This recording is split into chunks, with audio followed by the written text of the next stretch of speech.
அனைவருக்கும் வணக்கம்.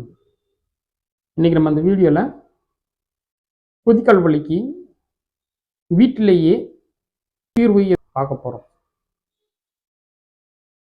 இன்னைக்கு வீட்டில் நம்ம குதிக்கால் வலிக்கு நிறைய ஒத்தடங்கள் வைக்கிறோம். நம்மளுடைய கை வைத்தியம், நாட்டு வைத்தியம், பாட்டி வைத்தியம், தமிழ் முறை வைத்தியம், சித்த வைத்தியம் இந்த மாதிரி நம்ம எடுத்துட்டு போனோம் அப்படின்னீங்கன்னா ஒத்தடம் பல வகைகள் இருக்கு. இதில் உப்பு பயன்படுத்துறது, தவிடு பயன்படுத்துறது, சோறு பயன்படுத்துறது, சில மூலிகைகள் பயன்படுத்துறது, அந்த மஞ்சனுக்கு இலை அப்படின்னு சொல்லக்கூடிய ஒரு வகை அந்த மரத்தோட இலையையும் நம்ம பார்த்திங்கன்னா பயன்படுத்துகிறோம். சோற்றுக்கற்றாழை இந்த மாதிரி பார்த்திங்கன்னா குதிக்கால் வலிக்கு பல வைத்திய முறைகள் இருக்குது. நமக்கு வலி குறைவதற்கான ஏதாவது ஒரு மெத்தட் நம்ம ஃபாலோ பண்ணுறோம், ரைட்? ஸோ இந்த வழிமுறைகள் எல்லாமே பார்த்தீங்கன்னா நம்மளுடைய வலியை குறைக்கிறதோட மட்டும் கிடையாது. உள்ளே இருக்கக்கூடிய அந்த கால்சியம் டெபாசிஷன் சொல்லக்கூடிய அந்த உப்பு படிஞ்சிருக்கிறத மறுபடியும் பிரேக்கப் பண்ணி அதை சரி பண்ணக்கூடிய சில மருத்துவ முறைகளும் இதில் உண்டு. அப்படி பார்த்தீங்கன்னா எல்லா மருத்துவத்தையும் வலியை குறைக்கும். இதில் இந்த இயன்முறை மருத்துவத்தில் கான்ட்ராஸ்ட் பாத்னு சொல்லக்கூடிய ஒரு வகை மருத்துவம் நம்ம பயன்படுத்தப்படுது. இது ஒரு இயன்முறை மருத்துவத்தில் செய்யக்கூடிய ஒரு பயிற்சி முறைன்னு கூட நம்ம சொல்லலாம். ஏன்னா இந்த கான்ட்ராஸ்ட் பாத்னு சொல்லக்கூடிய இந்த டெக்னிக்கை பண்ணிட்டோம் அப்படின்னீங்கன்னா பாதத்தில் இருக்கக்கூடிய அந்த சின்ன சின்ன தசைகள், தசை நார்கள், தசை நார் கற்றைகள், சவ்வு பகுதிகள், எலும்பு மூட்டு பகுதியில் இருக்கக்கூடிய அந்த மூட்டு திரவம் மற்றும் அந்த மூட்டு மேலே அமைந்துள்ள குருத்தெலும்பு பகுதி அனைத்தையுமே பார்த்தீங்கன்னா இது எந்த ஒரு பிரச்சனையும் வராமல் சரி பண்ணும். இந்த கான்ட்ராஸ்ட் பாத் அப்படின்றது என்ன அப்படின்னீங்கன்னா நம்மளுடைய கணுக்கால் அளவு தண்ணியில் முங்குற அளவுக்கு 2 பெரிய ட்ரே எடுத்துக்கணும். ஒரு காலுக்கு வைக்கிறதா இருந்தால் சின்ன ட்ரே போதும். 2 காலுக்கும் வைக்கிறதா இருந்தால் கொஞ்சம் 2 பாத்திரத்தையும் வைக்கிற அளவுக்கு பெரிய ட்ரேவாக நம்ம எடுத்துக்கிறோம். ஒரு ட்ரேல நம்ம வெந்நீரும் ஒரு ட்ரேல குளிர்ந்த நீரும் நம்ம பயன்படுத்துவது நல்லது. இப்போ நம்ம குளிர்ந்த நீர்னு சொல்லும் பொழுது ஐஸ் கட்டி கூட நம்ம அதில் போட்டு வச்சுக்கலாம். வெந்நீர்ன்றது நம்மளுக்கு பார்த்தீங்கன்னா ஒரு மிதமான வெப்பத்தில் இருந்தால் நம்மளுக்கு போதுமானது. இது ரெண்டையும் எடுத்து வச்சுக்கிட்டு 2 பாதங்களையும் நம்ம ஏதாவது நம்ம சேர்லாம் கொஞ்சம் ஹைட்டாக உட்காந்துக்கிட்டு இந்த ட்ரேவை நல்லா தரையில் வச்சுட்டு முதல்ல சுடுதண்ணியில் ஒரு 30 செகண்ட் மெதுவாக பாதத்தில் இருக்கக்கூடிய அந்த வலி நம்மளுக்கு குறையணும் அப்படின்னீங்கன்னா குறைந்தது ஒரு 30 செகண்ட் நம்ம வைக்கணும். இந்த சுடுதண்ணியில் இருக்கக்கூடிய அந்த ஹீட்டு மெதுவாக நம்மளுடைய பாதத்தில் கூடுறது நம்மளுக்கு தெரியும். ஒரு 30 செகண்ட் வச்சு முடிச்சிட்டோம். அப்படியே அந்த காலம் எடுத்து அப்படியே குளிர்ந்த நீர் அல்லது ஐஸ் கிரஷ் மிக்ஸ் பண்ண வாட்டரில் நம்ம வைக்கணும். அந்த குளிர்ந்த நீரில் ஒரு 10 செகண்ட் வைத்தால் போதுமானது. இப்படி 30 செகண்ட் வெந்நீர்லையும் 10 செகண்டு ஐஸ் வாட்டர்லையும் மாற்றி மாற்றி நம்ம ஒரு 5 முதல் 10 நிமிடங்களுக்காவது வைக்கணும். ஏன் இந்த இடைவெளி 5 முதல் 10 நிமிடங்கள்? இது எல்லாராலையும் 5 நிமிடங்களுக்கு மேலாக செய்ய முடியுமா நம்ம சொல்ல முடியாது. ஏன்னா நிறைய பேருக்கு பார்த்தீங்கன்னா அந்த சென்சிட்டிவ் ப்ராப்ளம் நிறைய பேருக்கு பாதத்தில் இருக்கலாம்.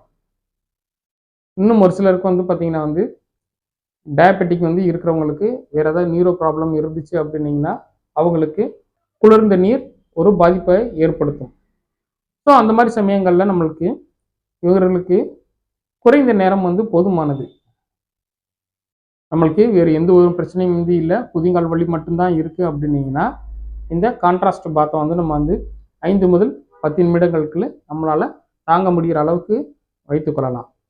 ஸோ இப்படி வந்து வைக்கும் பொழுது என்ன ஆகும் அப்படின்னீங்கன்னா, சுடு தண்ணியில் வந்து பாதத்தை வந்து வைக்கும் பொழுது நம்மளுக்கு இயல்பாகவே தெரியும் ஒரு வெப்பம் எந்த ஒரு பொருளையும் வந்து பார்த்தீங்கன்னா விரிவடை செய்யும்.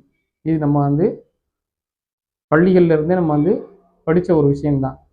இது என்ன பண்ணும் அப்படின்னீங்கன்னா, நம்மளுடைய பாதத்தில் இருக்கக்கூடிய தசைகள் மற்றும் சின்ன சின்ன திசுக்கள் எல்லாத்தையும் வந்து பார்த்தீங்கன்னா வந்து விரிவடை செய்யும். ரிலாக்ஸ்டு பொசிஷனுக்கு வந்து போகும். அந்த டைட்டாக இருக்கிற ஸ்ட்ரக்சர்ஸ் எல்லாமே கொஞ்சம் கொஞ்சமாக வந்து லூஸ் ஆக ஆரம்பிக்கும். ஒரு விஷயம். இரண்டாவது, ரத்த ஓட்டம் வந்து அங்கே இருக்க இரத்த குழாய்கள்லாம் சற்று தளர்வடைஞ்சு விரிவடைஞ்சு ரத்த ஓட்டம் வருவதற்கான வாய்ப்புகளை வந்து அதிகப்படுத்தும்.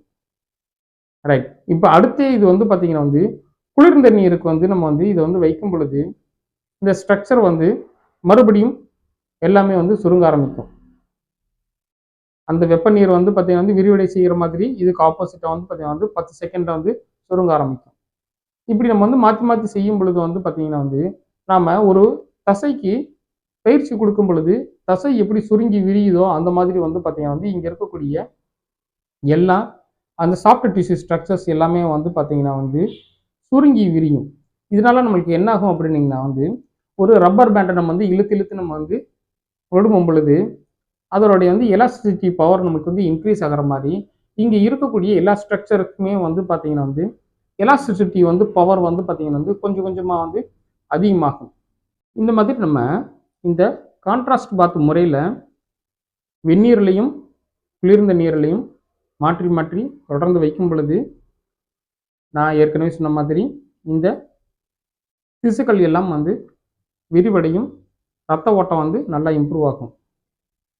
அப்படி இம்ப்ரூவ் ஆகும் பொழுது இங்கே இருக்கக்கூடிய அந்த மைக்ரோ மினரல்ஸ் வந்து பார்த்தீங்கன்னா வந்து அந்த சாஃப்ட் டிஷ்யூஸில் டெபாசிட் ஆகக்கூடிய கால்சியம் பிரேக்கப் ஆக ஆரம்பிச்சிடும். அது வந்து பார்த்தீங்கன்னா கொஞ்சம் கொஞ்சமாக வந்து பார்த்தீங்கன்னா வந்து இந்த ரத்த ஓட்டம் அதிகப்படுத்தும் பொழுது அது ரத்த ஓட்டத்தில் கலந்து மறுபடியும் பார்த்தீங்கன்னா வந்து ரத்த ஓட்டத்திலேயே நம்ம ஏற்கனவே டெபாசிட் ஆகிருக்கிற இடத்த விட்டு வெளியில் வந்து போயிடும். ஸோ அப்போ நம்மளுக்கு வந்து பார்த்தீங்கன்னா வந்து கால்சியம் டெபாசிஷன் அங்கே இருக்கிற கால்சிஃபிகேஷன் எல்லாமே வந்து பார்த்தீங்கன்னா வந்து இது குறைக்கக்கூடிய ஒரு மருத்துவ முறை. இதை நம்ம வந்து வீட்லேயே நம்ம வந்து எளிதாக செய்யலாம். ரைட். இப்போ நம்ம வந்து இந்த கான்ட்ராஸ்ட் பாத் நம்ம வந்து யாரெல்லாம் வந்து செய்யலாம் அப்படின்னு சொல்லி கேட்டிங்கன்னா, ரொம்ப மைல்டு பெயின் வந்து இருக்கிறவங்களுக்கு, அதுக்கடுத்து இந்த மாடரேட் லெவல் பெயின் வந்து பார்த்தீங்கன்னா வந்து ரொம்ப சிவியர் ஸ்டேஜுக்கு வந்து போகாமல் மாடரேட் லெவலுக்கு கம்மியாக வந்து இருக்கிறவங்களுக்கு, இவங்க 2 பேருமே வந்து இந்த கான்ட்ராஸ்ட் பாத்தை நம்ம வந்து வீட்லேயே செஞ்சிடலாம். இவர்களுக்கு வந்து பார்த்தீங்கன்னா வந்து வீட்லேயே நம்ம வந்து எளிமையாக வலியை நம்ம வந்து சரி பண்ணலாம்.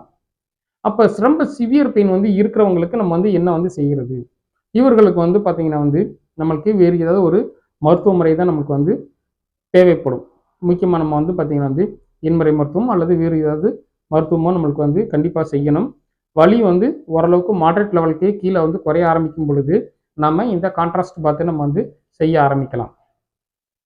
இது வந்து குளிர்காலங்களில் பல பேருக்கு குதிகால் வலி வரக்கூடிய வாய்ப்புகள் இருக்குன்றது நல்லா வந்து தெரிஞ்சிச்சு அப்படின்னீங்கன்னா ஒரு வாரத்துக்கு 2 முதல் 3 முறை நம்ம வந்து வைக்கிறது நமக்கு நல்லது. ஏன்னா இது நம்ம வந்து ஒரு முன்னெச்சரிக்கையாகவும் இது செய்யும் பொழுது நம்மளுக்கு நம்ம பாதத்தில் இருக்கக்கூடிய சின்ன சின்ன ஸ்ட்ரக்சர்ஸ்லாம் வந்து வீக் ஆகாமல் வந்து இருக்கிறத நம்ம வந்து பார்த்துக்க முடியும். இந்த கான்ட்ராஸ்ட் பாத் அப்படின்றது வீட்லேயே நம்மளால் எளிமையாக செய்யக்கூடிய ஒரு சின்ன மருத்துவ முறை தான். இது நம்ம வந்து பார்த்தீங்கன்னா ஒரு வாரத்தில் இருந்து 10 நாள் வரைக்கும் தொடர்ந்து நம்ம வந்து வைக்கும் பொழுது வலி நல்லா வந்து குறையும்.